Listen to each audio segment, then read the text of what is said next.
Hello, welcome to Fogwing Learning Center. Today, we will be discussing about what are the 5 main functions of a work order. Let's jump right into it. Functions of a work order. Authorization, formal approval to initiate the specified work, ensuring alignment with organizational goals and priorities. Planning, detailed planning of tasks, resources, and timelines required to accomplish the work efficiently and effectively. Execution, implementation of planned activities, including assigning tasks, allocating resources, and performing the work according to established standards and procedures.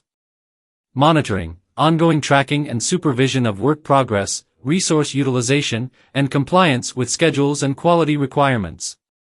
Closure, documentation of work completion, recording of relevant data and observations, and formal closure of the work order, including any follow-up actions or recommendations.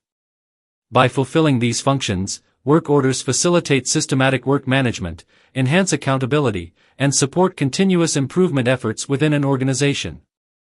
We hope this information has been useful. Thank you for watching. If you found this video helpful, don't forget to subscribe to our channel for more informative content. For more details, visit our website, fogwing.io. We look forward to seeing you in the next video. Until then, take care.